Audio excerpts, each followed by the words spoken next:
the ice house was really important back in Howard's day, and it was important prior to that because in rural communities, refrigeration was a big deal. You could keep meat longer, you could take it in train cars to farther places. It was economically important. And initially, ice houses were designed as giant Eskimo coolers because they were designed to like take pond water, frozen pond water, that they would cut into slabs and store in, barns packed with sawdust for insulation. And then, they quickly realized, when they started being able to refrigerate it, they started being able to generate ice. And then, of course, you could put ice in a car and send meat down the line instead of, having them come get it and, cure it or whatever. So economically, it was real important, especially for here, because it was still, even amidst the oil, there was cattle. Now, in Prohibition, prior to Prohibition, one of the side effects of the ice house was that that was where you could go buy a cold adult beverage. And it made sense because the tool dressers and the railroad guys, this building actually extended out to where the train tracks were. And so they could load ice up into the refrigerated cars and send it out. So at the end of the work week, the men would gather around and they would wheel out the keg, and everybody would have their adult beverages. In Prohibition, they said, "Oh, no more beer? Take that all the way to the back." Yeah, just all the way back. Yeah, we don't have any beer here. And then people kept drinking anyways. So, as guys who like to blow off steam were wont to do, occasionally the friendly grudge match would pop up. The fighting just to see who was the tougher guy. And it was at this time in the mid to late 20s when Howard was bodybuilding, and he'd already been a boxing fan. He was very interested in the sweet science and boxed with his friends. They got together and did bare knuckle stuff, and they did glove boxing. And so when he built himself up, one of his friends here, Dave Lee, was one of the local Roughnecks. They were buddies, and so he would come down here on Friday nights and hang out with them and drink a beer and fight. And so it was around this time that he started doing the boxing stories. He had been doing some of them earlier and tried his hand at a couple of stories with a boxing component. But when Fight Stories magazine premiered, Howard was ready for that, and basically, as soon as it was available for him to do it, he started submitting. And so he landed and we know in 1928 he sent a lot of stuff out. The first one that was published was Pit of the Serpent in 1929, and that pretty much began Howard's literary boxing career, for want of a better explanation. And he wrote boxing stories from that point on until really the end of his life. I mean, he had a boxing story appear in Dime Sports within the last 6 months of his passing. So this was something that was really important to him. It resonated with him, and he was very interested in it, and he was good at it. According to eyewitnesses, Larry McDonough did an interview years ago, and he remembers that Howard was actually a competent amateur boxer. His quote was officially, "He could lick all of them." Not real sure if that was true, but we do know that he did box. So my Kindle just went to sleep. So what I'm going to do, just to sort of get everybody if you're not interested in the boxing stories, hopefully this will pique your interest. I'm going to give you, this is my top 10 Robert E. Howard boxing stories, and the parentheses is that were not Chris Gruber's top 10 either. Because while we're very good friends, and we've known each other for years, and worked on boxing projects together, we don't actually have the same, about 90% of our list is not the same, which is great. So these are mine. And so what I'll do is I'll start at number 10 and go down. I'll talk a little bit about the story, and then I thought it would be fun, because it's been a while since I've been here, if I read an excerpt from each of them. think that would be okay. Be prepared for some stuff that you know I'm going to talk about, but hopefully for somebody this will be a new experience. So, number 10 is called The Slugger's Game. Now this is one of the stories where Mike the Bulldog is kidnapped. Steve's best buddy is his white fighting bulldog Mike, and he's a supporting character for a lot of these. But there's a couple of them where he's directly threatened, and it always brings out it makes Costigan sick to his stomach and also really, really angry. I love these a lot because it really showcases that relationship in a fun way. The Slugger's Game has Steve trying to rescue Mike from a dirty fight club who are using animals for sport. They're pitting the animals against each other and betting on them, and this is something that Howard was against. This was not his thing at all. In particular, the gang of criminals in the story has captured a gorilla and is throwing different animals against the gorilla. And so of course they get Mike for this. And so after a series of twists and turns and lots of threats, Costigan finds himself in the promoter's lair. Forgive me. It's been a minute. I'll do the best I can.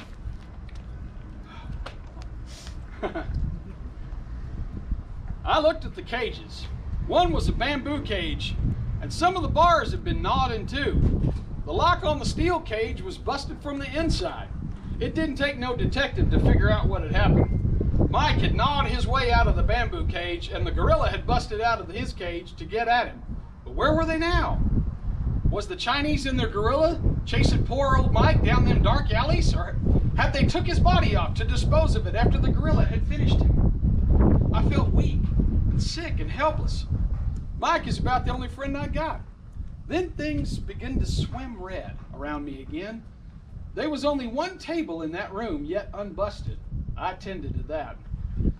There was no human for me to lay my hands on, so I had to wreck something. Then an inner door opened and a fat white man with a black cigar in his mouth stuck his head in and stared at me. What was that racket? He said. Hey, who are you? Where's Lee Yun? That's what I want to know, I snarled. Who are you? Name's Wells, if it's any of your business, he said, coming into the room. His belly bulged out of his big checked vest and his swagger put my teeth on edge. What a mess, he said, flicking the ashes off his cigar in a way that made me want to kill him. It's the little things in life which causes murder. Where the devil is Lee Yun? The crowd's getting impatient. Crowd? I interrogated.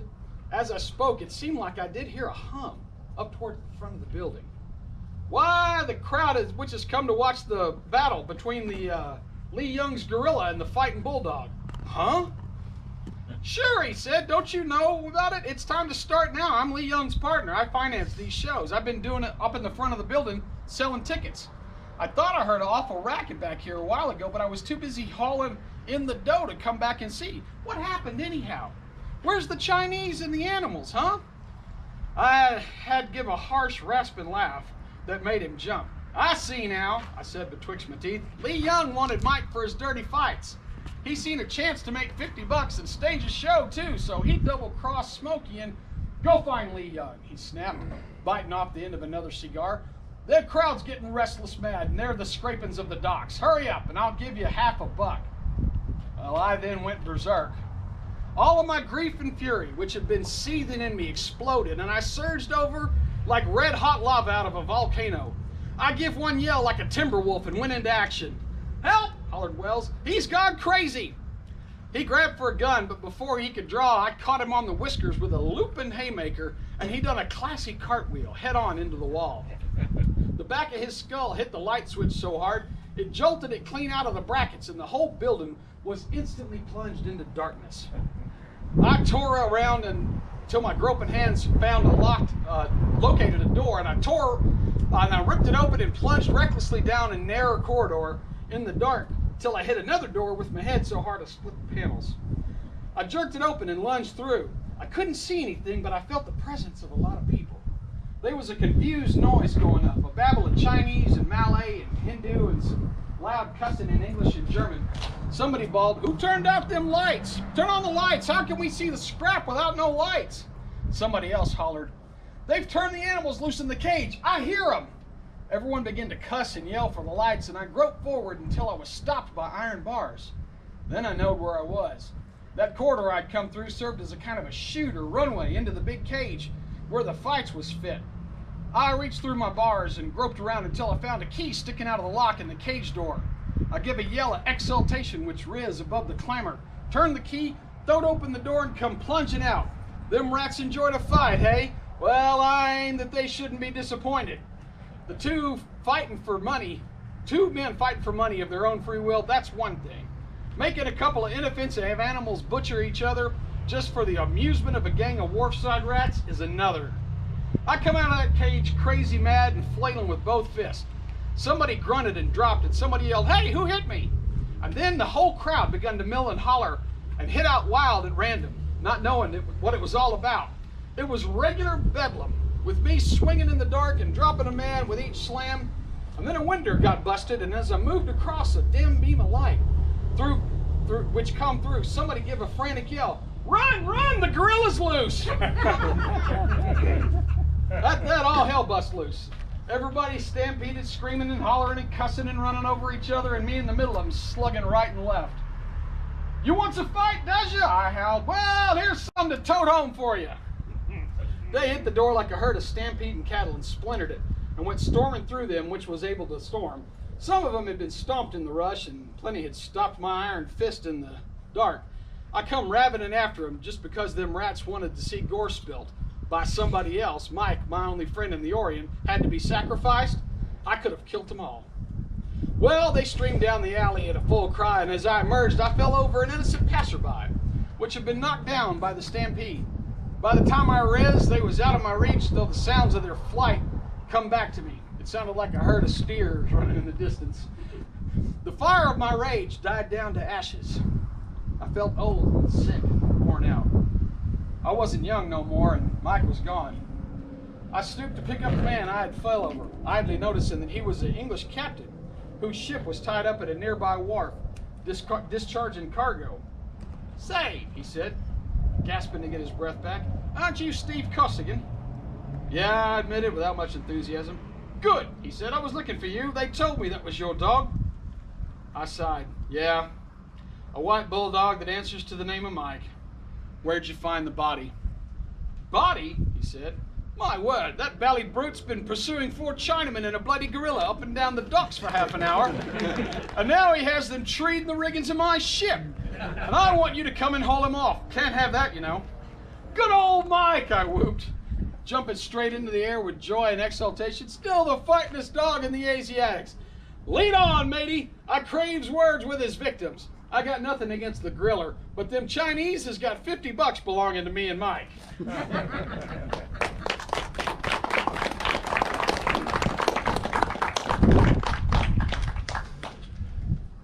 So, Howard, the Costigan stories were very popular, and I think it's really cool. To me, one of the coolest things about it was that they were so popular and so well received that Street and Smith, a rival publisher of sports pulps, contacted him to see if he would bring Costigan over to their magazine.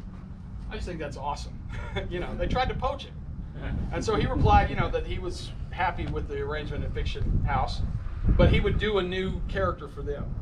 And so they agreed. And they didn't publish as many. He didn't write as many. But I like the Kid Allison stories because they're a slightly different flavor. Costigan is a bare knuckle champion. He's a ham and egger. He's not a professional guy. He's a Fight Club ruffian. Kid Allison has a manager, has a trainer. He's a contender. He's got cards. They're trying to build his record up, and so it's a slightly different vibe. Anyways, Allison gets frequently overshadowed by the sheer quantity of Costigan stories to be read. What's another thing that's important about it is that they were written kind of on his first run, sort of in the heyday of all of this. for a while they were the hardest boxing stories to track down because there were only a few printed in Sports Story, and then the other ones were basically in the unpublished pile of stuff. So I'm excited that these finally came out in Fists of Iron. Which, by the way, if you haven't gotten Fists of Iron, the copies that are at that are for sale tomorrow, that's the last of them. Those books are almost all sold out, and if you are interested in these, it's absolutely worth the investment. What I like about Fighting Nerves, and it's one of my favorites for a number of reasons, but this is one that Howard mentioned in his letters in some detail, and talked about how he wrote it. They kept sending it back. It's too long. You need to cut it. So he cut it. He sent it back. They said it's too long.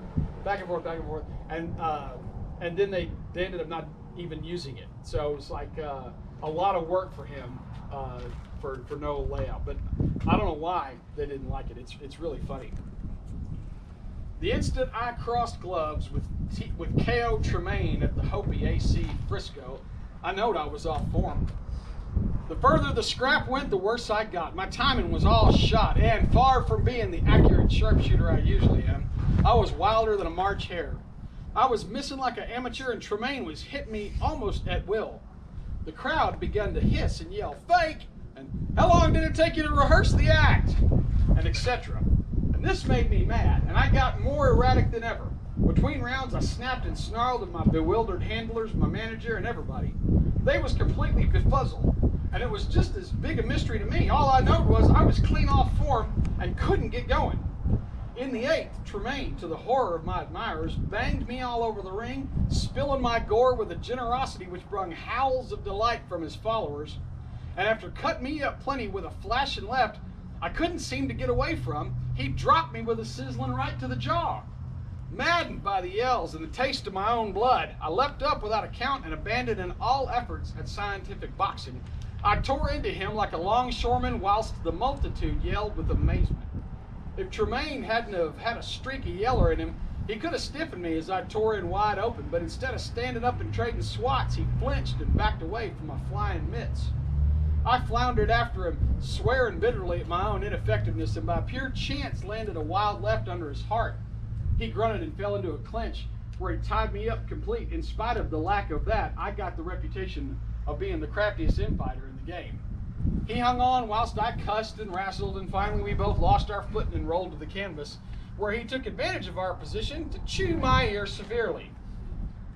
This so maddened me, I went clean berserk, and climbing on top of him started beating him into a pulp whilst he yelled bloody murder.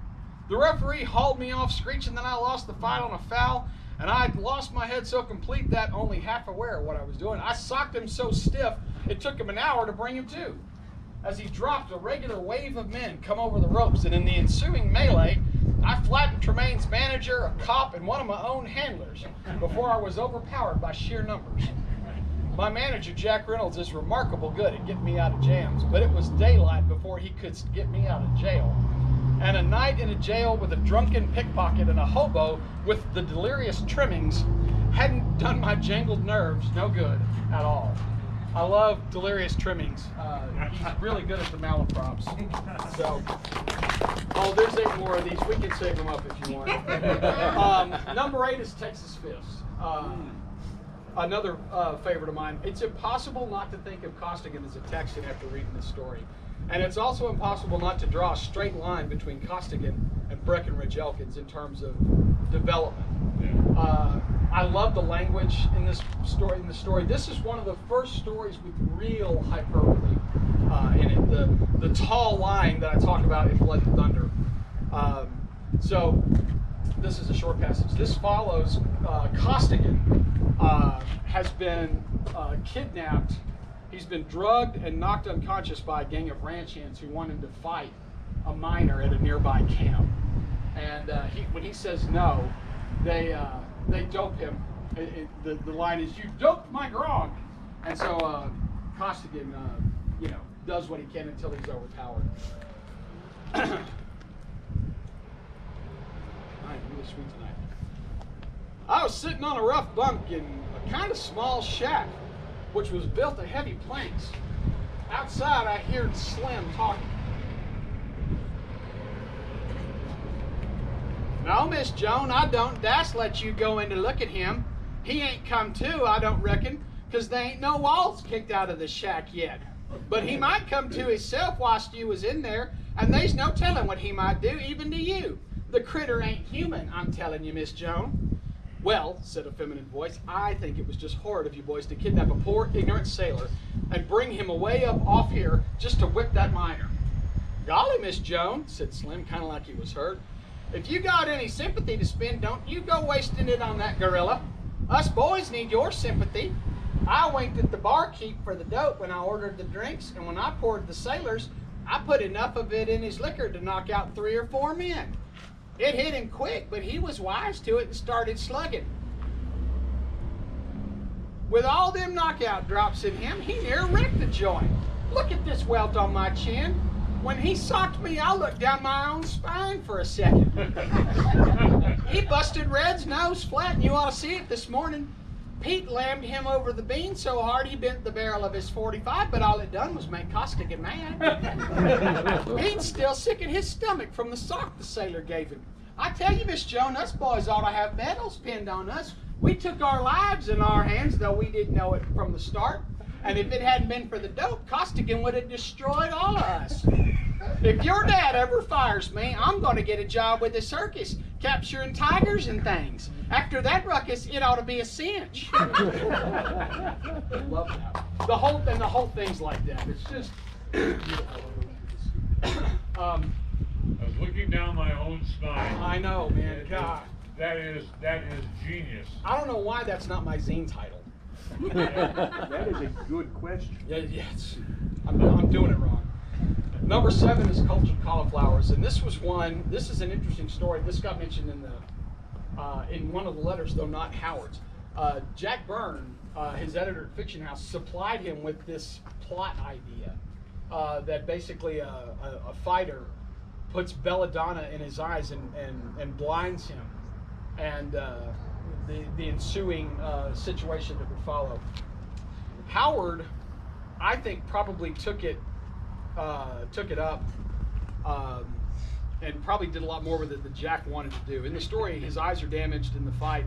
He's got to wear glasses until his eyesight returns. However, the glasses Clark Kentify Steve Costigan, and he's approached by a professor and asked to put on a demonstration of pugilism at a sexy and snooty athletics club. Well, Costigan gets to the gig and suffers the slings and arrows of his fellow sparring partner and everybody else. And it's only when Costigan realizes he's been dancing with the blood relative of the boxer that blinded him, that's when the punches become really earnest. And in the confusion, Costigan tags the referee on the nose, and mayhem ensues. The passage, this is kind of at the end of the melee, which is when it happens like a Marx Brothers fight. My eyesight was getting worse all the time, and if Magooty had kept tin canning me, he could have licked me. But he tried to stand up and trade with me. Feeling his blows getting weaker under my murderous flailing, I put all my beef behind a right hook and landed solid. I felt McGurdy fall away from me, but the next instant a blob bobbed up in front of me, and I sucked it violently. Instantly, a most shocking medley of screams bust loose. Sensing that something was wrong, I shook my head violently to get the sweat and blood out of my eyes, blinked them industriously, and bent down towards the blur, which was now writhing on the canvas. My strained sight cleared a little, and to my dismay, I seen 2 figures on the canvas. The last blob had been Gentleman Jack Belding, the referee. I started to help him up, beginning an explanation, but with fire in his eyes, he leaped up and swung a terrific right to my jaw. I hit the canvas on the seat of my trunks, and I heard Mike roar. The next instant, a white streak shot across the ring, and Gentleman Jack yelled bloody murder. With my blurry gaze, I seen him whirling like a dancing dervish, trying to dislodge Mike, which had a death grip on the seat of his breeches. Rip! Something went, and there was the champion of the East Coast with no more pants on him than a Hottentot. All over the place, the society bells was screaming hysterically, or laughing like she-hyenas, and the things was just about like a madhouse. Gentleman Jack gave a howl that like a lost soul and sprinted for the ropes, and I heard Horace yelling, "Call the police! I'll have them arrested! I'll have them sent to prison for life!" At that, McGurty bounced off the canvas and went through the ropes like a jackrabbit. I grabbed Mike under one arm and went through the other side. It was like taking a jump in the dark. Everything outside the ring was like a deep fog. I stepped on something, and from the way it squeaked, I believe it was Horace. I might have trampled others in my blundering dash for the library, I don't know. My one idea was to get back to the dressing room, grab my clothes, and beat it before the cops come. In the big clubhouse loomed up dimly behind me, I made out what looks like an open door. I blundered through it and continued my headlong flight. Crash. I felt myself falling through space, and Mike fell out of my grasp. Wham! I hit on my neck so hard, hard enough to bust an anvil. I reeled up, wondering if there was an unbroken bone in my body. I fell on solid concrete, and somewhere near Mike was whining and scratching on wood. I tore off my gloves and begun to blink and squint around. I made out where I was. My blame nearsightedness had made me step into a trap door that led into the basement. I was in the basement, and next to me was a big coal bin, and Mike had fell into it. I was fixing to help him out when I heard somebody else enter the basement in a more regular manner than I had, someone which panted and cussed in a familiar voice. I peeked around the corner of the coal bin, squinting closely. It was Belding, which had sought refuge in his pantsless condition. He was cussing like a mule skinner, trying to arrange such clothes as Mike had left on him, and I descended on him like a wolf in the fold. Sack me just because I made an honest mistake, would ya? I roared, and we went to the floor together. I wouldn't have had much of a chance with him in a regular ring, but in a rough and tumble brawl, I had the advantage, even with my bad sight. He done his best and tried to gouge out my eye, but I butted the wind out of him, and whilst he was trying to get his breath, I socked him on the chin so hard it curled his hair. I then throwed him and fell on him and was pummeling him heartily. When I was aware that we was not allowed in a modern clubhouse, there is no such thing as privacy. A number of hands sought to drag me off of my prey, and I shook them and rose, glaring and blinking around like an owl. I dimly made out Horace, considerably mussed up, and Billy Dolan, and a bunch of raging club members. "You ruffian!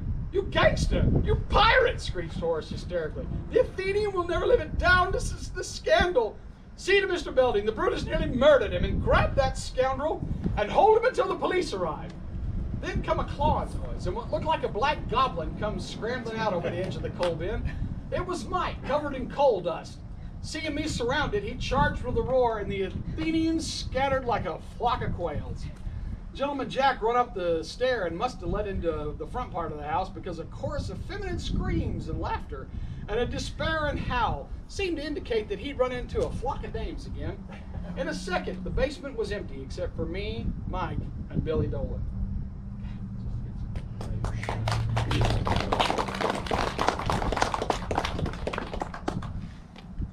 Well, Howard was a dog,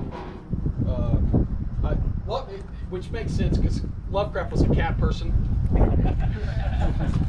No wonder that their letters were the way they were. He only wrote a few serious boxing stories, and the Costigan stuff was such a cash cow for him. He sold those stories at a time when the industry wasn't paying very much, and Weird Tales always paid on publication, not acceptance. Well, Fiction House paid on acceptance, and so he was able to write fast enough that he could get fairly steady income from it, because and that's why we have 4 volumes of boxing stories over there instead of 2 or 3. I don't get to do this in a Costigan voice. I'll be okay, I think. This is the beginning of Fists of the Desert. A small railroad station in sun-blistered paint cracking in the heat. Across the tracks, a scattering of adobe huts, a cluster of frame buildings. That was Yucca Junction. Yucca Junction baking in the desert that stretched from horizon to distant horizon. Dreary with clumps of withered greasewood. Blinding with patches of alkali, here and there barren hills rising like the bones of prehistoric giants. Up and down in the scanty, breathless shade of the little station, Al Lyman paced restlessly, his patent leather shoes grinding dryly on the cinders. He perspired and fanned himself with his straw hat, cursing the heat in a petulant whine. A small man, Lyman with narrow, stooped shoulders, cheap, flashy, a product of city slums. Predatory beak of a nose, gimlet eyes whose reflection of shrewdness was offset by the retreating chin. Tin Horn was written all over him, cheap chiseler, with his brand to any man who knew the breed. His meal ticket lumbered beside him a big Spike Sullivan, well known to the habitues of the Barbary Street AC. Shoulders like an ox, big hands hanging low, half open like an ape's, matted with stiff black hair, a sullen, lowering face, jutting jaw, small, murky black eyes.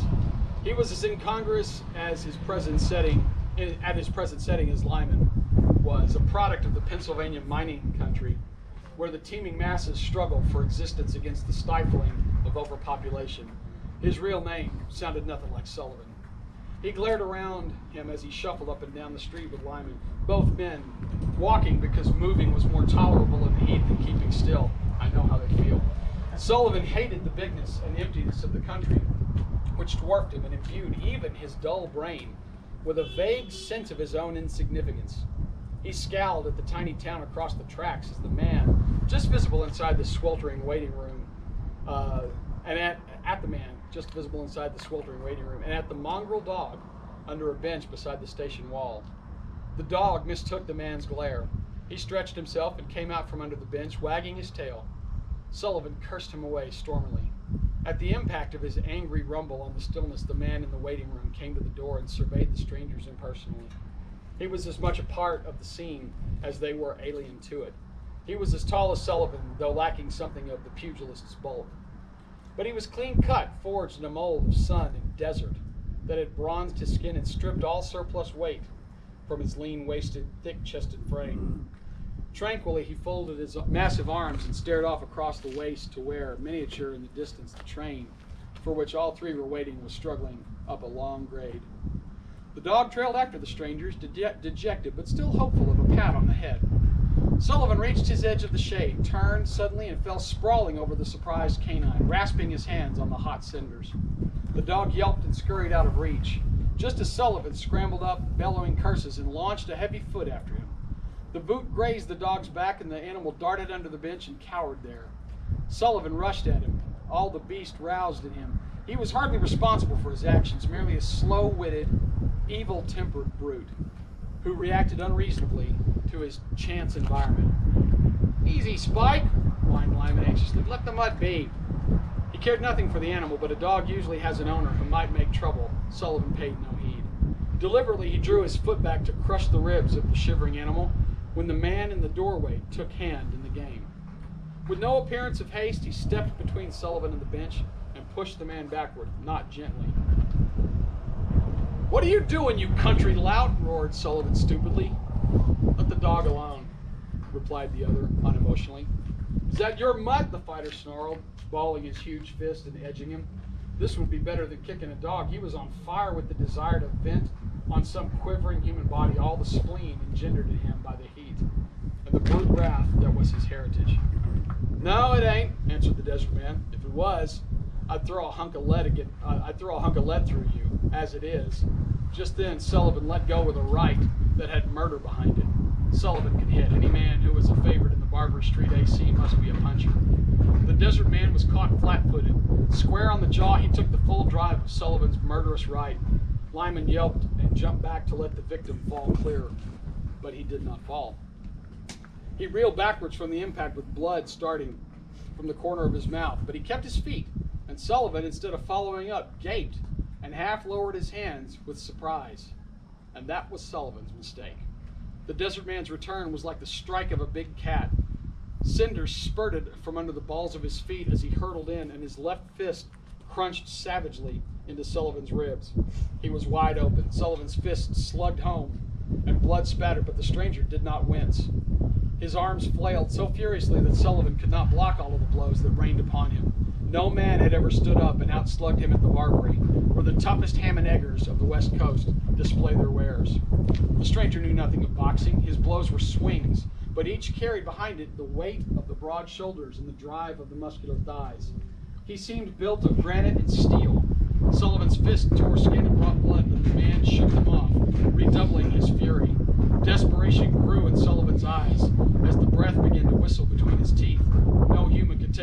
handing out as this man was taking it. An agonized grunt burst from Sullivan as his opponent's left smashed through his weakening guard, sank wrist deep in his belly. Involuntarily, his hands went down, and for the first time, the stranger's mallet-like right exploded square in the prize fighter's face. Sullivan's features vanished in a flood of crimson.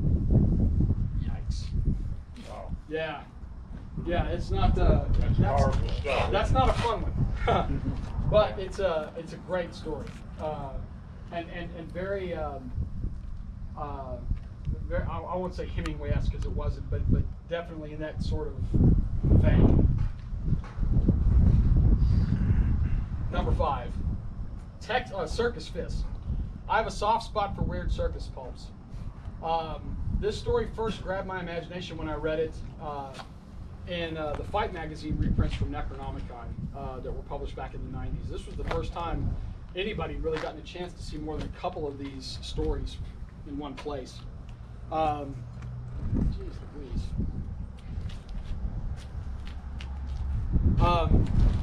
So in the story, Costigan has to leave the ship because he and the old man have a falling out, and so he takes on work as a strongman in the circus and a bare knuckle boxer, of course. He gets into a particularly grueling fight with a local champion who ends up being he misrepresents himself, and the two of them have a bad fight, and Costigan gets caught in a riot here. I hear the gong sounding frantically. Braylon has knocked the timekeeper stiff with a blackjack and was trying to save his man. Also, the referee was grabbing at me, trying to push me away, but I give no heed. A left and a right under the heart buckled Karen's knees, and a blazing right to the temple glazed his eyes. He reeled, and a trip hammer left shook a left hook to the jaw that packed all of my beef, sent him crashing to the canvas, just as the crowd comes surging into the ring, tearing down the ropes. I seen Joe take it on the run, ducking under the wall of the tent and yelling, "Hey, Rube!" Then me and the handlers was engulfed. 100 hands grabbed at me, and fists, boots, and chairs swung for me, but I ducked, ripping off my gloves and come up fighting like a wild man. I swung my fists like they was topping mauls, and while ribs snapped and noses and jawbones cracked, whilst through the melee I caught glimpses of Braylon and his men carrying out their battered gladiator.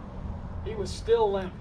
Just as the sheer number of maddened citizens was dragging me down, a gang of frothing razorbacks come through the tent like a whirlwind, swinging pick handles and tent stakes. Well, I ain't seen many free-for-alls to equal that. The circus war whoop of "Hey Rube" mingled with the bloodthirsty yells of the customers. The Iron Billions outnumbered us, but we give them a bellyful. In about 3 seconds, the ring was torn to pieces, and the storm of battle surged into the tent wall, which collapsed under the impact. Knives was flashing and a few guns barking, and I all wonder if it wasn't somebody killed. The athletic tent was literally ripped to plumb to ribbons, and the battle surged out onto the grounds and raged around the other tents and booths. Then a wild scream went up, "Fire!" And over everybody was cast a lurid glow. Somehow or another, the main top had caught in the melee, or maybe some fool set it on fire. A strong wind was fanning the flames, which mounted higher each second. In an instant, the fight was abandoned. Everything in the tumult, men running and yelling, children squalling, women screaming. The circus people was running and howling the cages and the wagons out of the animal tent, which was just catching. The critters was bellowing and howling in the most hair-raising way, and I remember Mike in Oswald's cage. I started there on the run when there is a most fearful scream above all the noise. The animals are loose. Everybody hollered and tore their hair and ran, and here come the elephants like an avalanche. They crashed over wagons and cages and booths, trumpeting like Judgment Day, and thundered out into the night. How they got loose, nobody never exactly knowed. Anything can happen in a fire. But in stampeding, they bumped into and busted open some cages, letting loose the critters inside. And here they come roaring. Sultan the tiger and Amir the leopard, killers, both of them. A crowd of screaming children rushed by me, and right after them come that striped devil Sultan, his eyes blazing. I grabbed up a heavy tent stake and leaped betwixt him and the kids. He roared and leaped with his talons spread wide, and I braced my feet and met him in midair with a desperate smash that had every ounce of my beef behind it. The impact nearly knocked me off my feet, and the stake splintered in my hand, but Sultan rolled to the ground with a shattered skull. I guarantee if Frazetta had read this story, that would have been the image that he chose to paint. That is, in my head, I see Frank Frazetta with Costigan at full extension and the tiger crumbling. Yeah. You know, just beautiful visuals. All right, I'm gonna go as fast as I can, guys. I know this is miserable. Number 4 is Waterfront Fest. Now, this is one of the stories that I made into a radio play for the Violet Crown radio players. You can still hear this online. If you go to the Cromcast page, they've got this as a special link that you can download as an MP3. It's a full cast audio with sound effects and music and stuff. So this won't be quite the same, but what I love about this is that this is one of the first time that all the different elements from the funny boxing stories kind of come together in one thing. You know, you've got the big fight, the crooked opponents, the clever girl, Steve's granite head, you know, taking orders from his heart, you know, the whole thing just, it's one of the ones where I think all the pieces really fit. One of the nice bits of business here has Gloria painting a picture of pastoral New Jersey with green meadows and cows grazing and babbling brooks. And in this simple idea, as the story goes on, it gets more and more warped whenever it's referred back to. So you're going to hear a little bit of that here. She opened the door and we went in, and then she shut it. To my slight surprise, I heard a click as she locked it. She switched on a light and I seen her bending over something. Then she swung around, and wow, I got the most unexpected, dumbfounding surprise of my life to date. When she turned around, she had a heavy Indian club in both hands, and she heaved it up and crashed it down on my head with everything she had behind it. Well, I was so utterly dumbfounded, I just stood there and gaped at her. And Mike, he nearly had a fit. I'd always taught him never to bite a woman, and he just didn't know what to do. Gloria was staring at me with wide eyes, and she looked like they looked like they were going to jump out of her head. She glanced down at the broken fragments of the Indian club in kind of a stunned way. Then all the color ebbed out of her face, leaving her white as a ghost. "That's a nice way to do a friend," I said reproachfully. "I don't mind a joke, but you've made me bite my tongue." She cringed back against the wall and held up both hands pitifully. "Don't hit me," she said. "Please, don't hit me. I had to do it." Well, if I never seen a scared girl, it was then. She was shaking in every limb. "You don't need to insult me on top of busting a club on my skull," I said with quiet dignity. "I ain't never hit no woman in my life, and I ain't figuring on it." All at once she began to cry. "Oh," she says, "I'm so ashamed of myself, but please listen, I've lied to you. My brother is a fighter too, and he just about had this fight with Red Roach when the promoter at the American changed his mind and signed you up to fight him instead. This fight would have given us enough to get back to New Jersey where those cows are grazing by the babbling meadows. I thought when you told me that you were the only one that was going to fight Roach, I'd fix it so that you couldn't show up and then they'd have to use Billy." That's my brother. "After all, I was going to knock you unconscious and tie you up until after the fight. Oh, I know you'll hate me, but I'm desperate. I'll die if I have to live this life much longer," she said passionately, and then she started to bawl. Well, I didn't see how it was my fault, but I felt like a horse thief anyhow. "Don't cry," I said. "I'll help you all I can, but I got all my jacks sunk in this imbroglio to win by a KO." She lifted her tear-stained face. "Oh, Steve, you can help me. Just stay here with me. Don't show up at the arena. Then Billy will get the fight and we can go home. Please, Steve, please, please, please." She had me in her arms around her neck and was fairly shaking me in her eagerness. Well, I admit, I got a soft spot for the weaker sex, but gee whiz. "Great catch, Gloria," I said. "I'd dive off the Statue of Liberty for you, but I can't do this. My shipmates has got every cent they got bet on me. I can't throw them down that way." "You don't love me," she mourned. "Oh, I do too," I protested, "but doggone it, Gloria, I can't do it. And please don't coax me, because it's like jerking a heartstring loose just to say no to you."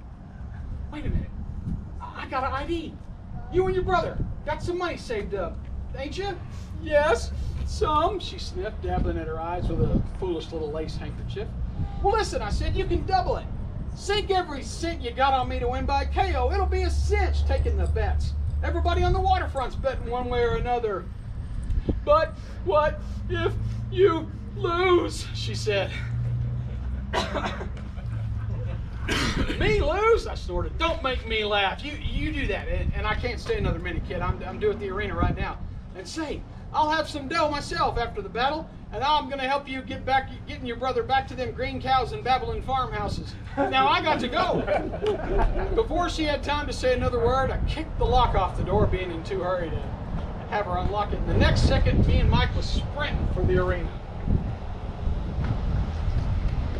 I got to confess, that meeting is largely based on my good friend Abby, who interpreted "what if you lose" that way because she had already been crying. I can't listen to the recording to this day without it cracking me up. She's really good at it. Number 3 is Viking of the Gloves. Another great story. This is one I also made into a radio play. And the way we performed it is exactly how I first heard it in my head when I read the story decades ago. This is the beginning of it. No sooner had the Sea Girl docked in Yokohama than Mushy Hansen beat it down to the waterfront to see if he could match me up at some good fight club. Pretty soon he'd come back and said, "No chance, Steve. You'd have to be a Scandinavian to get a scrap now." "What do you mean by them remarks?" I asked. "Well," said Mushy, the sealing fleet's in, and so likewise is the whalers, and the port's swarming with squareheads." "Well, what's that got to do with..." "They ain't but one fight club on the waterfront," said Mushy, "and it's run by a Dutchman named Neiman, and he's been putting on a series of elimination contests, and from what I hear, he's cleaning up. He matches Swedes against Danes, see? Well, there's hundreds of squareheads in port, so naturally each race turns out to support its countrymen. So far, the Danes is ahead. You ever hear of Hakon Torkelson? You bet I have. I ain't never seen him perform, but they say he's the real goods. Sails on the Viking out of Copenhagen, right? Yeah, and the Viking's in port. Night before last, Hakon flattened Sven Torkensson, the terrible Swede, in 3 rounds, and tonight he takes on Dirk Jacobson, the Gotland giant. The Swedes and the Danes is fighting all over the waterfront," said Mushy, "and they're betting their socks. I sunk a few bucks on Hakon myself, but that's the way she stands, Steve. Nobody but Scandinavians need apply." "Well, heck, how come I got to be the victim of race prejudice? I need dough. I'm flat broke. Wouldn't this mug Neiman give me a preliminary scrap? For $10, I'd fight me 3 squareheads in port, all in the same ring." "Nah," said Mushy, "they ain't gonna be no preliminaries. Neiman says the crowd will be too impatient to sit through them. Boy, oh boy, will it be excitement. Whichever way it goes, there's bound to be a roughhouse." "A pretty lookout," I said, "when the Sea Girl, the fighting ship on the 7 seas, ain't represented in the melee. I got a good mind to blow up there and bust up the whole show." At that moment, Bill O'Brien hove in sight, looking excited. "Hot dog," he yelled. "Here's a chance for us to clean up some real dough. Stand by to come about and give us the lay." "Well," said Bill, "I just been down along the waterfront listening to them squareheads arguing. Boy, oh boy, is the money changing hands. I seen 6 fights already. Well, just now they come word that Dirk Jacobson had broke his wrist swinging for a sparring partner and hitting the wall instead. So I run down to Neiman's arena to find out if it was so, and the Dutchman is walking the floor and tearing his hair. He says he'd pay $100 extra, win or lose, to a man good enough to go in with Torkelson. He says if he calls the show off, these squareheads will hang him. So I see where we can run a Sea Girl man in and cop the jack." "Who do you think we can use?" I asked. "Well, there's Mushy," began Bill. "He was raised in America, of course, but..." "Yeah, there's Mushy," snapped Mushy bitterly. "You know as well as I do I ain't no Swede. I'm a Dane myself. Far from wanting to fight Hakon, I hope he knocks the block off of whatever fool Swede they find to go against him." "That's gratitude," said Bill. "How can a brainy man like me work up anything big when all I get is opposition from all quarters? I lay awake at night, studying up plans for the betterment of my mates. And what do I get? Arguments, wisecracks, opposition. I tell you..." "Ah, pipe down," said. "There's Sven Larsson. He's a Swede." "That big ox wouldn't last about 15 seconds against Hakon," said Mushy, with gloomy satisfaction. "Besides, Sven's in jail. He ain't been in port more than a half an hour when he got jugged for beating up a cop." Bill fixed a gloomy gaze on me, and his eyes lighted up. "Hot dog," he whooped. "I got it! Steve, you're a Swede!" "Listen here, you flat-headed dogfish. You and me ain't had a fight in years, but by golly, I'll Try to have some sense. This is the ID. You ain't never fought in Yokohama before. Neiman doesn't know you nor anybody else. We'll pass you off for a Swede. Pass him off for a Swede? Well, I'll admit you don't look much like a Swede. Much like a Swede? Why, you son of a... Okay, you don't look nothing like a Swede then. Look, I reckon if we tell them you're a Swede, they can't prove you ain't. If they dispute it, we'll knock the daylights out of them. I thought it over. Not so bad. I finally decided we'll get that extra 100, and for a chance to fight somebody, I'd pretend I was an Eskimo. We'll do it. Good, said Bill. Can you talk Swedish? Sure, listen to this. Yimmy Jackson yumped up off the Yankabladder with his monkey jacket on. Ah, Yiminy, what a yump. Pretty good, said Bill. Come on, we're going to go down to Neiman's and sign up. Hey, ain't you going, Mushy? No, I ain't, said Mushy sourly. I can see right now that I ain't going to enjoy this scrap none. Steve's my shipmate, but Hakon's my countryman. Whichever loses, I won't rejoice none. I hope it's a draw. I ain't even going to see it. Well, he went off by himself, and I said to Bill, I got a good mind not to go on with this since Mushy feels that way about it. He'll get over it, said Bill. My gosh, Steve, this here's a matter of business. Ain't we all busted? Mushy'll feel better after we split your purse 3 ways and he has a few shots of hard liquor. Well, all right, I said. Let's get down to Neiman's. So me and Bill, and my bulldog Mike, went down to Neiman's, and as we walked in, Bill said, don't forget to talk Swedish. A short, fat man, which I reckon was Neiman, was sitting and looking over a list of names, and now and again he'd take a long pull out of a bottle, and then he'd cuss, fit to curl your toes, and pull his hair. Well, Neiman, said Bill cheerfully, what you doing? I got a list of Swedes in port which think they can fight, said Neiman bitterly, but ain't one of them would last 5 seconds against Torkelson. I'll have to call it off. No, you won't, said Bill. Right here I got the fight in the Swede and the Asiatics. Neiman turned around, quick to look at me. Then his eyes flared, and he jumped up like he'd been stung. Get out of here, he yelped. You would come around here and mock me in my misery. A fine time for practical jokes. Cool off, said Bill. I tell you, this Swede can lick Hakon Torkelson with his right thumb in his mouth. Swede? You must think I'm a prize sucker, bringing this black-headed Mick around and telling me, Mick baloney, says Bill. Look at them blue eyes. I'm looking at them, and I'm thinking of the lakes of Killarney all the time. Swede? Ha! And so was Jan L. Sullivan. So you're a Swede, are you? Sure, I said. I ain't Swedish, mister. What part of Sweden, he barked. Gotland, I said, and simultaneously Bill said, Stockholm. And we glared at each other in mutual irritation.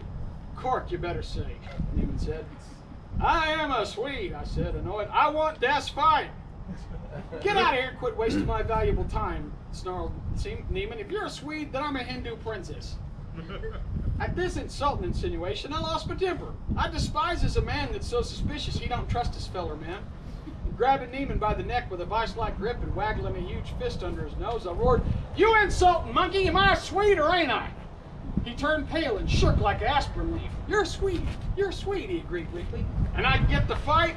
I rumbled. You'll get it, he agreed, wiping his brow with a bandana. The squareheads may stretch my neck for this, but maybe, if you keep your mouth shut, we'll get by. What's your name? Steve, I began thoughtlessly, but then Bill kicked me on the shin and said, Lars Iverson. All right, said Neiman. I'll announce it, but I got a man to fight Torkelson. How much I Bane get? I asked. I guaranteed $1,000 to the fighters. To be split 700 to the winner and 300 to the loser. That was fun. Sorry.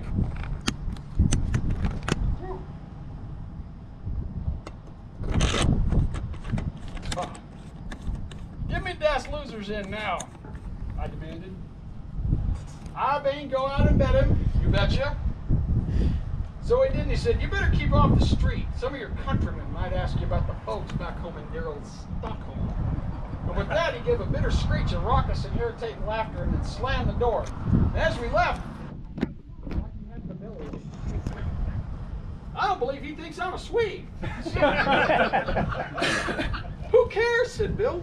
We got the match, but he's right. I'll go place the bets. You keep out of sight. Long as you don't say much, we're safe. But if you start wandering around, some squarehead will start talking Swedish to you, and then we'll be sunk.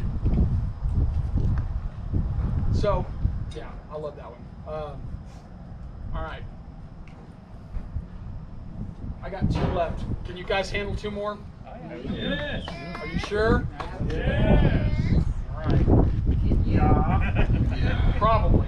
I think I've killed every bug that's hippie, so we're all right. Number 2 is Sluggers of the Beach. The setup to this story is just perfect. It's also based on a fight that Howard actually witnessed. And this is another thing that he mentions in his letters. It's great to see Costigan try to deal with, well, another version of himself. I've read this setup before, but it always makes me laugh. The escalation of violence in particular is well done.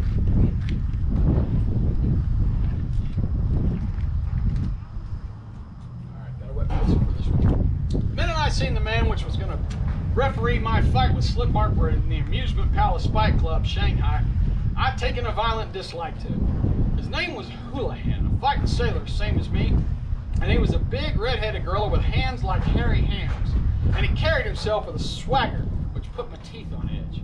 He looked like he thought he was the king of the waterfront, and that there is a title I aspires to myself. I detest these conceited jackasses. I'm glad that egotism ain't among my faults. Nobody'd ever know from my conversation that I was the bully of the toughest ship afloat, the terror of the bucko mates from Valparaiso to Singapore. I'm that modest, I don't think I'm half as good as I really am. But Red Houlihan got under my hide with his struttings and giving instructions in that foghorn beller of his. And when he discovered that Slip Harper was an old shipmate of his actions growed unbearable. He made this discovery in the 3rd round whilst counting over Harper, who had stopped one of my man-killing left hooks with his chin. 7, 8, 9, said Houlihan, and then he stopped counting and said, by golly, ain't you the Johnny Harper that used to be the bosun aboard the old Saigon? Yeah, goggled Harper groggily, getting his legs under him while the crowd went hysterical. What's eating you, Houlihan? I roared. Get counting. He gives me a baleful glare. I'm refereeing this mill. He said, you tend to your end of it. By golly, Johnny, I ain't seen you since I broke jail in Calcutta. But Johnny was up at last and trying to keep me from taking him apart, all of which that prevented me was the gone. Houlihan helped Harper to his corner, and they kept up an animated conversation till the next round started, or rather, Houlihan did. Harper wasn't in much condition to enjoy conversation, having left 3 molars embedded in my right glove. Whilst we was wanging away on each other during the 4th, I was aware of Houlihan's voice. Stand up to him, Johnny, he said. I'll see that you get a square deal. Go on, sink in your left. That right to the guts don't hurt us none. Pay no attention to them body blows. He's bound to weaken soon. Enraged beyond control, I turned on him and said, look here, you red-headed baboon. Are you a referee or a second? I don't know what retort he was fixing to make, because just then Harper, taking advantage of my abstraction, just slammed me behind the ear with all he had. Maddened by this perfidy, I turned and slunk my left into the hilt to his midriff, whereupon he turned a beautiful pea green. Tie him up, Johnny, urged Houlihan. Shut up, Red, goggled Harper, trying to clench. You're making him mad, and he's taking it out on me. Well, we can take it, began Houlihan, but at that moment I tagged Harper on the ear with a meat cleaver right, and he done a nosedive, to Houlihan's extreme disgust. 1, he hollered, waving his arm like a jib boom. 2, 3, get up, Johnny, this baboon can't fight. Maybe he can't, said Johnny dizzily, squinting up from the campus with his hair full of resin. But if he hits me again like he just done, I'll be a candidate for a harp. And I hate music. You can count all night if you want to, Red, but as far as I'm concerned, the party's over. Houlihan gave a snort of disgust and grabbed my right arm and raised it and hollered, ladies and gents, it is with the deepest regret that I announce this bone-headed gorilla is the winner. With a bellow of wrath, I jerked my arm away from him and hung a clout on his proboscis that knocked him headfirst through the ropes. Before I could dive on top of him, as was my firm intention, I was seized from behind by 10 special policemen. Roughhouses is so common in the amusement palace that the promoter is always well prepared. Whilst I was being interfered with by these misguided agents, Houlihan riz from amongst the ruins of the benches and the customers he had fell amongst, and tried to claw back into the ring, bellowing like a bull and spurting blood all over everything. But a large number of people fell on him with piercing yells and dragged him back and set on him. Meanwhile, 40 or 50 friends of the promoter had come to the rescue of the 10 cops, and eventually, I found myself back in my dressing room without having been able to glut my righteous wrath on Red Houlihan's huge carcass. He had been carried out through one door whilst several dozen men was hauling me out through another. It's a good thing for them that I'd left my white bulldog aboard the Sea Girl. All right. And number one should be no surprise to anyone that's been here before. Sailor Costigan and the Destiny Gorilla. I think this is one of the strongest Costigan stories in terms of humor. I think it's one of his best in this regard. It's got a perfect tall lying structure in the telling of the tale, and the way Howard sets it up. It's tall lying at the beginning, tall lying at the end, and a big fight in the middle, which is a perfect sandwich for him. This was the first VCRP adaptation we did, and it's still my favorite for every reason in the world. I just love it. And I'm not going to spoil the ending for those of you that haven't read it, but the setup is here, and I urge you to go and find that story and see how it ends. It's perfect. In the story, he's asked to throw a fight. Costigan doesn't throw fights, so he basically, instead of, for stringing the Skylark for sport, knocks him unconscious with the first punch, laughs at the gangsters, and then takes off. Well, the gangsters swore they're going to get even with him, and so he's at the bar drinking, and somebody starts trying to fight him, with the intention of basically, sucker punching him and rolling him and leaving him for dead or whatever. Again, bad idea. So Costigan, he'd go at it, and Costigan here has the upper hand. Them walls was just shells. We catapulted back against the partition so hard, he crashed right on through it, with me on top of him, carried by the force of a tremendous blow. We crashed headfirst into the room on the other side, and I heard the women scream. But I was so blind mad to give no heed. I was on top of my enemy amongst the dust and splinters, and I had him by the throat, was banging his head against the floor, meanwhile starting like that. Presently realizing he was limp as a rag, some sanity penetrated the red mist I was in, and I let go and looked around me. I was in a room which had a distinctly feminine air. There was a dressing table, and a mirror like chorus girls use, and some frilled and spangled costumes hanging on the wall. And there was a girl, too. She was backed into a corner with her hand over her heart, her eyes as big as saucers. She was in a dancing costume, and I realized I'd busted right into the dressing room of the Yellow Kitten. The hole I'd knocked in the wall was rimmed with odd faces, and Mike waddled through with a satisfied grin and a piece of bloody britches in his mouth. I riz and tried to take off my cap, only to find I didn't have one on. "I begs your pardon, miss," I said with my usual quiet dignity. "It ain't my habit to bust in on frails this way. I'll take my leave and lug this hunk of shark bait with me." Do you know who that is?" she said in a small, odd voice. "That's Gorilla Baker, and you just licked him." "Indeed," I said politely, glancing at my victim with a little more interest. "I reckon you don't know who I am, miss, or you wouldn't act so surprised about me laying this thug out."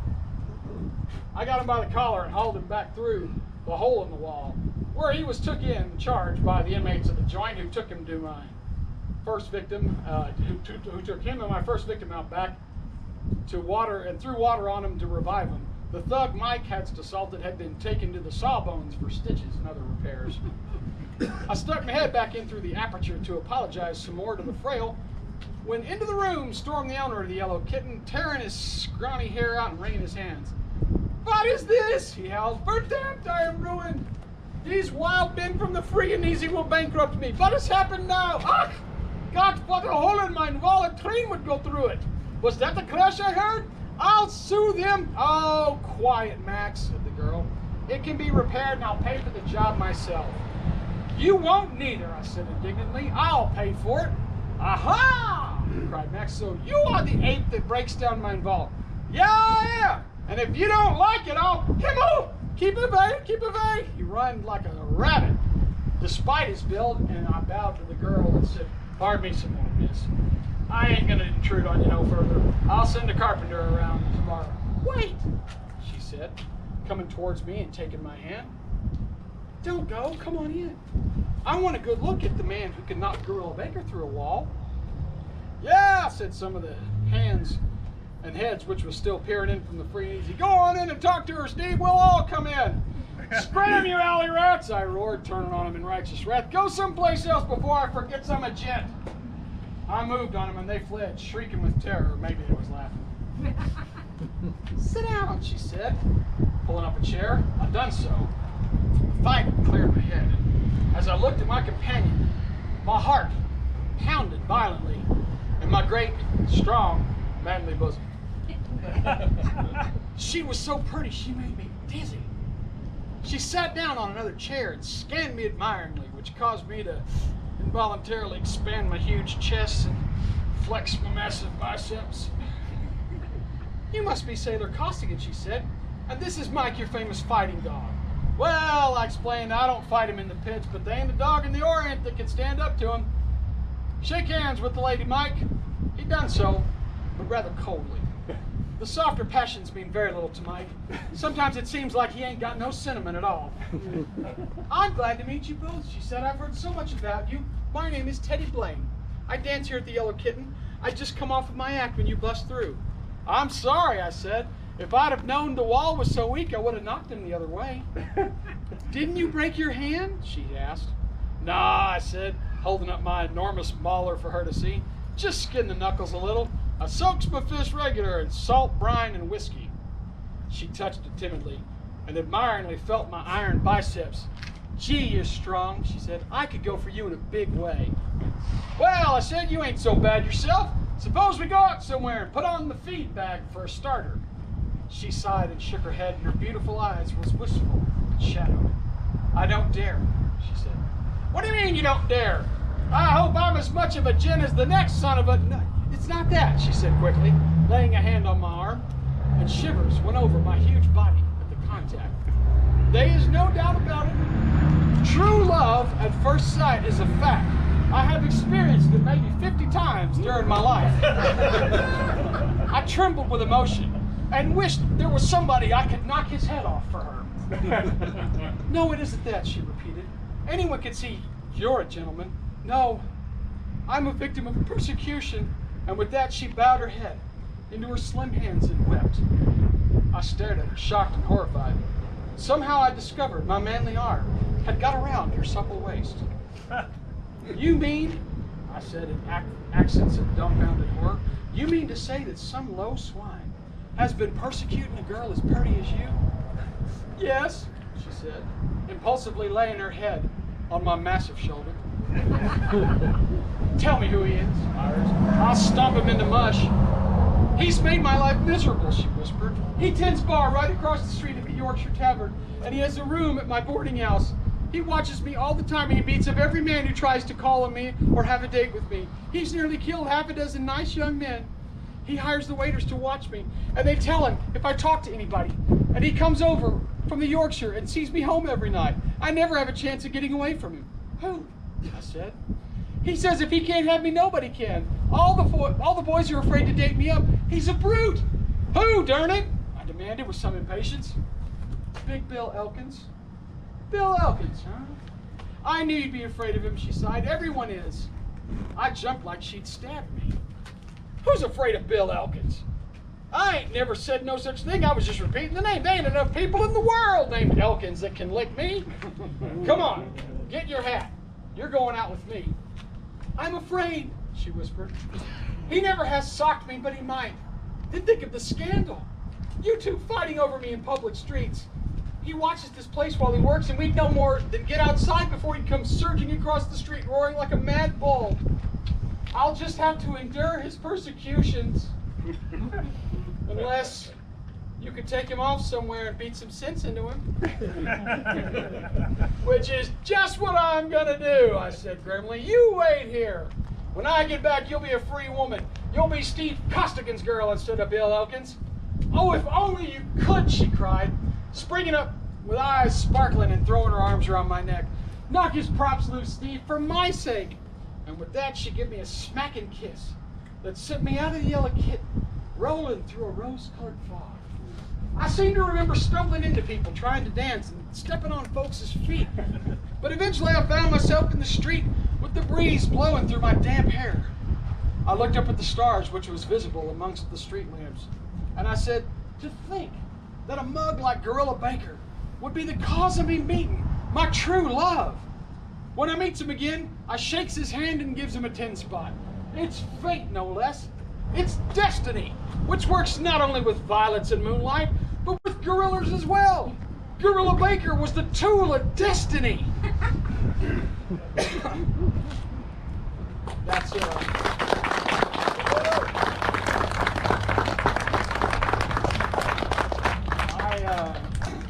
one of the things that most of you guys have heard the radio plays or heard me do this before. I've had several people over the years come up and tell me I started reading the fight stories or whatever, and I can't hear anybody but you doing his voice. Which, of everything that I've done, I think that's the thing I'm most proud of, is that I gave Steve his Texas back. Because, for a long time, nobody really kind of knew what to make of him. But when you look at this stuff, all of it, and see it sort of in the way that it was meant to be seen, you know, not just a single story here and a snippet there. It's a lot easier to pick this stuff out. So these are some of my favorites. If you liked what you heard, I recommend you check them out. They're a lot of fun. Certainly some of my all-time favorite Robert E. Howard stuff. And if you didn't know he had a sense of humor, well, you're in for a real treat.